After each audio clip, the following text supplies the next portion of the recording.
Good morning, good afternoon, good evening. This is one announcement that many people out there have been waiting to hear. This is my official Twitter account, which I will be using to communicate with you starting from today. Ndo official Twitter account yangu yalishashandisa kutaura nemwi kana kucommunicate nemwi kutarisa nhasi. This is an important announcement, and I think it's a very strategic and wise move because the social media was getting crowded by people claiming to be speaking on behalf of Blessed Geza and his group. And it was creating a lot of confusion. Now, by launching this, I think it is a very strategic and wise move because it has cleared now the confusion that was arising.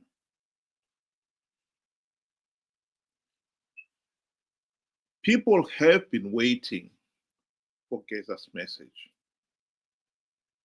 Whether the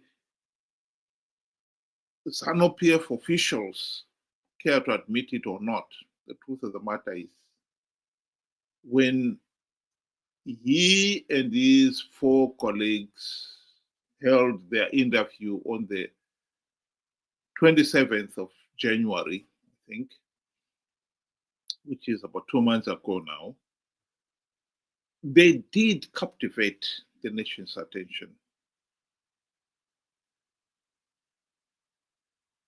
When Blessed Geza said bullshit to Vision 2030, he was saying something that many people out there believed was bullshit, but just didn't have the courage to say it. It reminded me so much of the classical tale of the naked emperor, or the emperor without clothes, by the Danish writer. and in it, it was trying to captivate the problem of those in positions of power who become arrogant and pompous.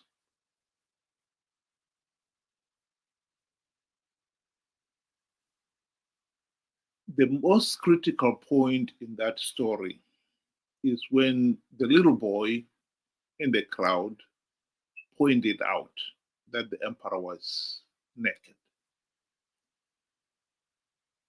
While everybody else could see, nobody dared to admit it. But when that little boy said it, everybody started to laugh.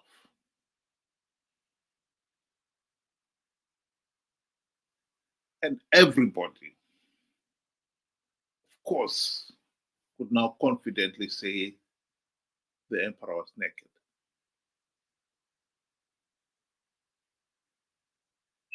This whole push for 2030, based on Mnangagwa's delivering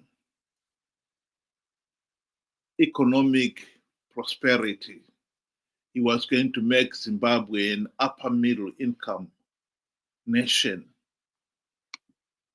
by 2030, was just a lie.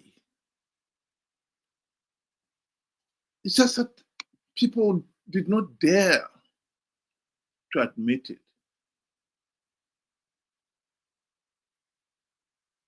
But they could all see that this was a lie. The country was sinking deeper and deeper into the abyss. The country is going nowhere.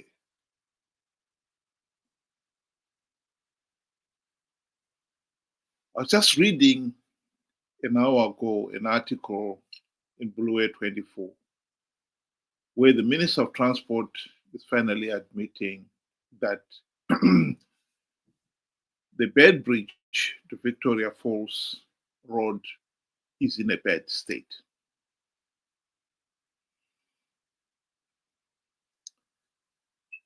This whole sad story was brought home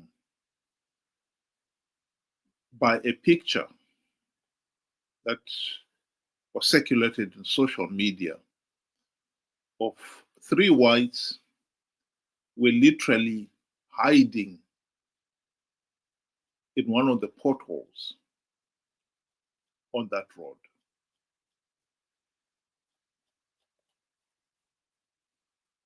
That's how bad the situation had become.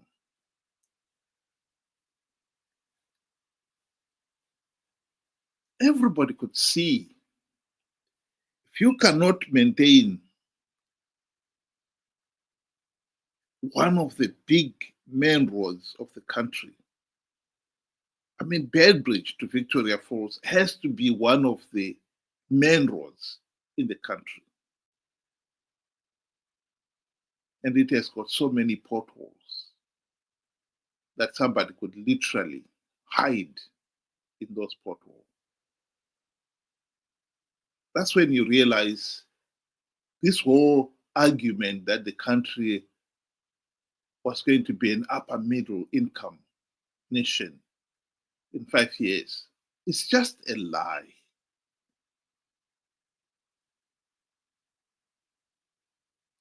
And so when blessed Geza and his friends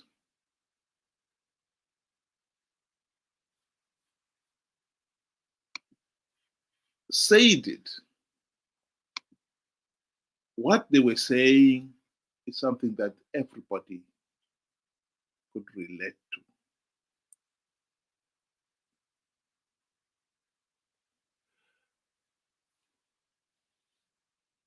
One of the things, however, that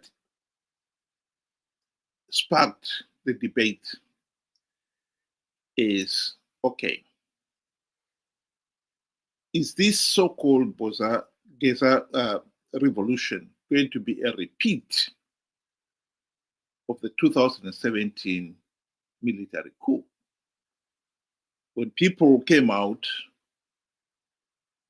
in their hundreds of thousands in support of the coup, because yes, they were desperate to get Mugabe finally out of office after 37 years.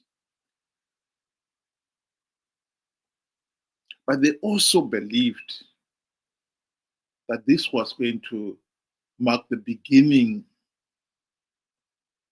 of a truly democratic Zimbabwe. Rightly or wrongly, the people genuinely believed that.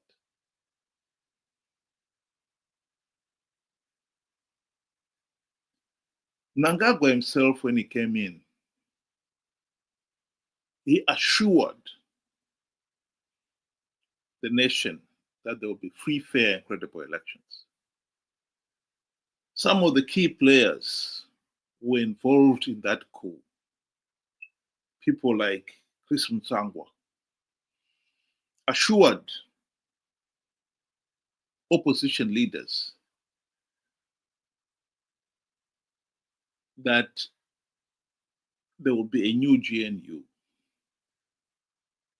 And the primary purpose of the GNU will be to implement the democratic reforms to make sure that Zimbabwe had free, fair, credible elections.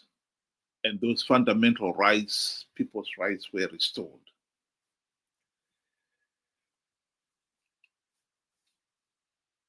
And so the likes of Morgan Tsvangirai discharged himself from his South Africa hospital bed to come to Zimbabwe so that he could be part of this new GNU. The presence of the hundreds of thousands of people on the streets forced Mugabe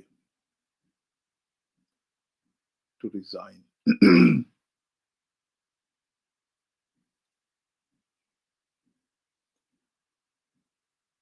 And so helped the GNU faction, the Lacoste faction, to take over power in Zimbabwe. The tragedy, however, is as soon as Mugabe resigned, the message from Zanu PF changed. Patrick Chinamasa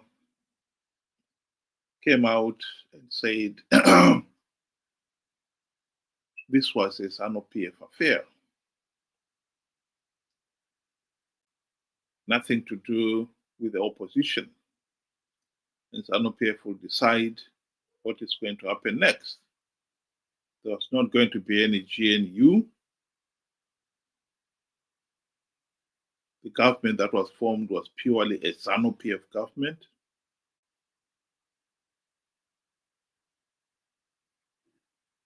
And Mnangagwa went on to hold elections a few months later. And he rigged them. He did not implement even one token reform to make sure that those elections were free, fair, and credible.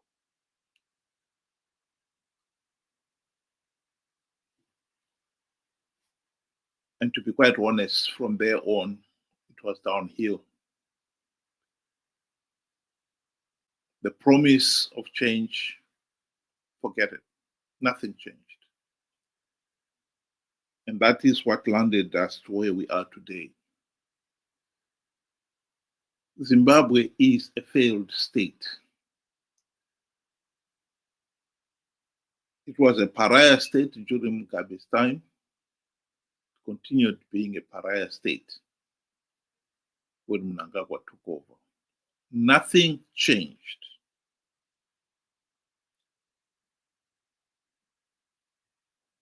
One of the things that the blessed Geza and his colleagues said in one of their press conferences is that this so-called Geza revolution would not be a repeat of 2017. The biggest challenge for Geza now is to prove it. The people of Zimbabwe should be reminded that the Mugabe dictatorship lasted 37 years because the war veterans, including those in the army, the police, the CIO, prison services, and those who were demobilized, they all rallied to help establish the de facto one-party state. And they have done their best to maintain it to this day. That is what has been the problem here. So when the coup, the military coup of 2017 happened, people thought it would deliver change. But it did not, because the war veterans had not changed. they still supported the de facto one-party state. Nothing had changed. Here is one of the army commanders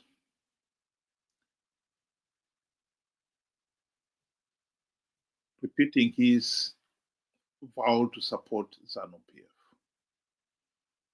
Proof that nothing had changed. Zanu PF itatonga kusika madonge ameranya.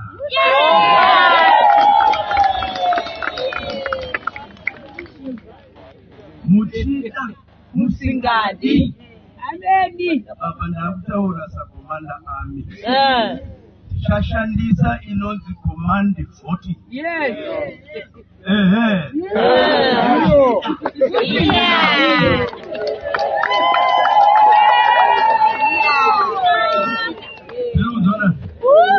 Yaya masapuku wariti wemusanga chazvigadzira. Yes. Amen. Zanu PF. Amen. Na idim nangagwa. Amen. Pasne mandu. Ayo. Security forces saka PC mkuru we maudon ini. Amen.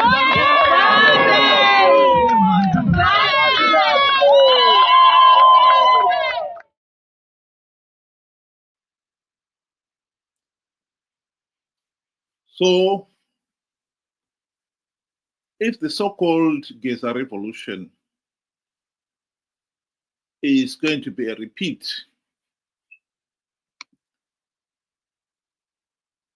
of the 2017 military coup, in which the power of the people to have a meaningful say in the governance of the country is still compromised, in the sense that the war veterans have the veto over who rules in Zimbabwe, then nothing will change. Nothing.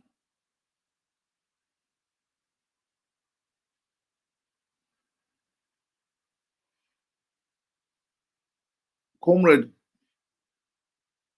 Geza and his colleagues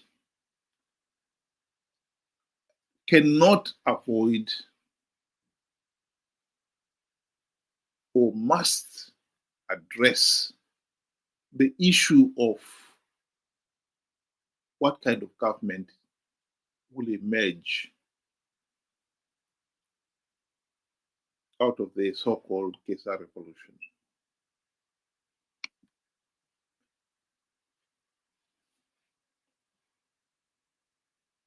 In some of their videos, they've made it very clear that they would want VP Chiwenga to take over. We need to be honest with ourselves. VP Chiwenga was part of the Zanu PF ruling elite ever since the country's independence.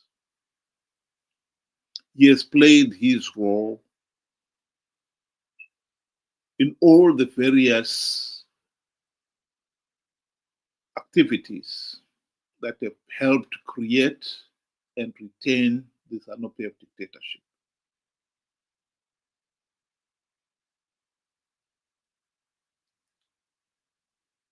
He was involved and played his part in the Kukuraundi of 1983 to 1987. He was involved and played his part in the electoral coup of 2008.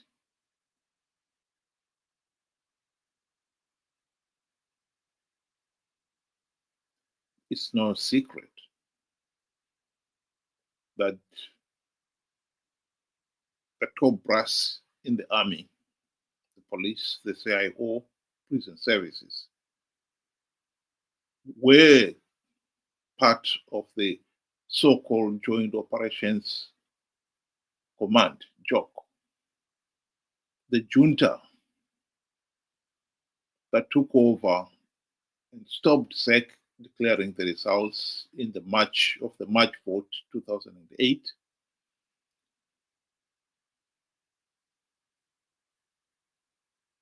And then were involved in Operation Mafoterapapi.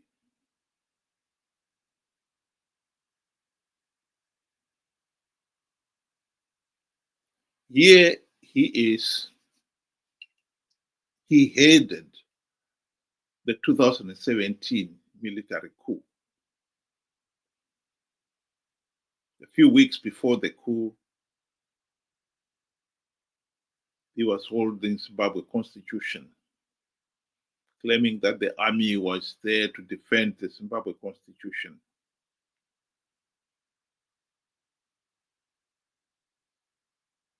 But he has got to admit that there is no chapter in that constitution that says the army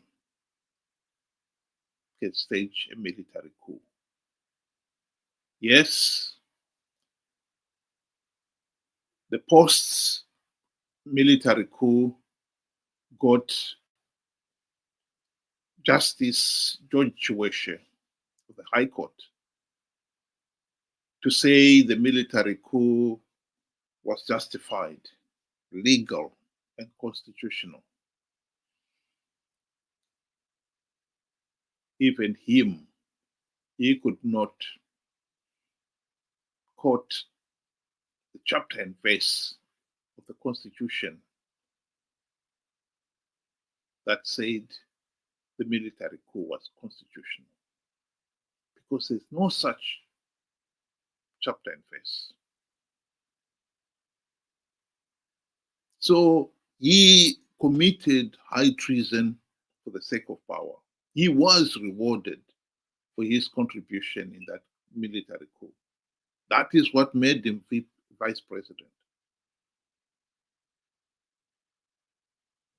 And ever since 2017, he has campaigned and got involved in all Zanu PF activities, including election campaigns. He knows the elections in 2018 were rigged.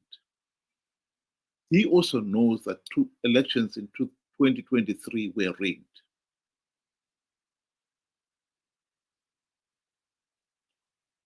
Bibi Chwenga is not a Democrat. That is a fact. Recently, he has given a number of speeches condemning corruption. He is filthy rich himself. He's got mansions. He's got a fleet of posh vehicles. He's got farms, many other business interests. In one of the divorce proceedings with one of his wives, it came out that he had 45 gold watches. He did buy all those things using his army salary.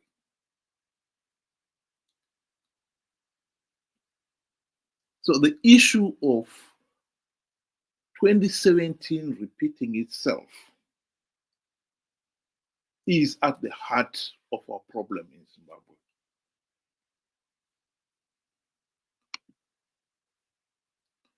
And if Comrade Geza and his friends are serious about charting a different route for Zimbabwe, if they are serious about making sure that we do not repeat the same mistakes we made in 2017, they have to address those issues.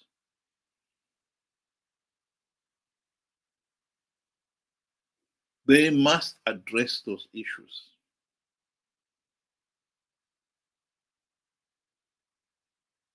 Many people, as much as they are excited about this Geza revolution, they are also weary about Zimbabwe repeating the same mistakes over and over again.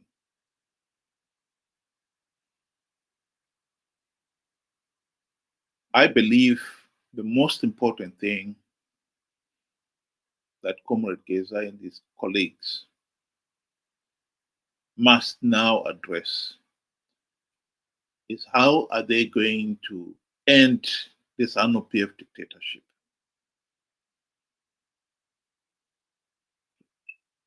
Swapping one dictator with another is not the solution. We tried that in 2017. Even then, we should have known better. But the fact that we tried it and we landed where we are today means it will be absolutely insane to do the same thing again.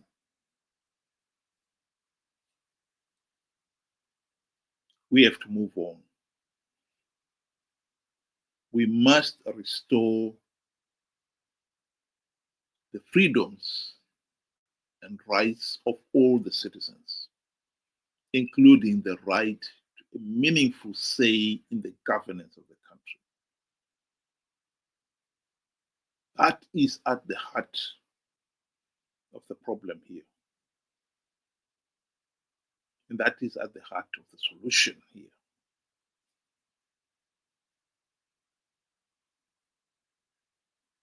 And I think the nation will be waiting and hoping that finally somebody has the courage to address these issues. Because if you don't address them, we'll just be repeating 2017.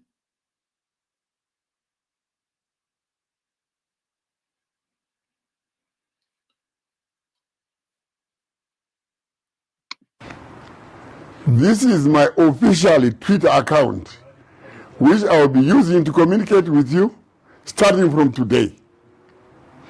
Ndo official Twitter account yangu yandishandisa kutaura nemwi kana kucommunicate nemwi kutarisa nhasi. Well, the nation is waiting.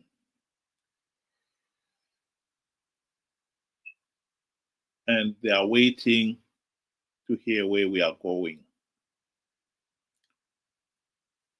They are waiting for a way out of this political and economic mess that the country finds itself in.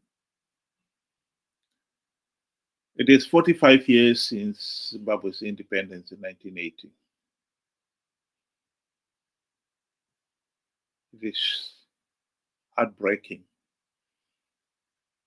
that we have failed our people by failing to hold free, fair, and credible elections in all these years. Zimbabwe has never held free, fair, and credible elections. Never. I think our number one task now is to move to end that situation once and once for all. The right to a meaningful say in the governance of the country is at the heart of the reason why Zimbabwe is a failed state. It is not just a right, it is the essence of good governance.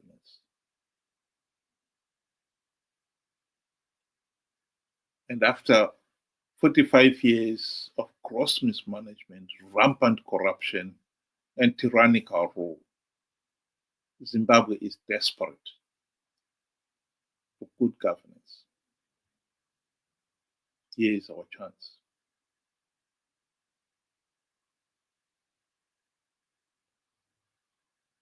Comrade Geza, the ball is in your court. Thank you very much, those of you who were able to tune in. I hope you'll be able to do it again tomorrow, 6 o'clock UK time, 8 o'clock Zimbabwean time. Have a good night.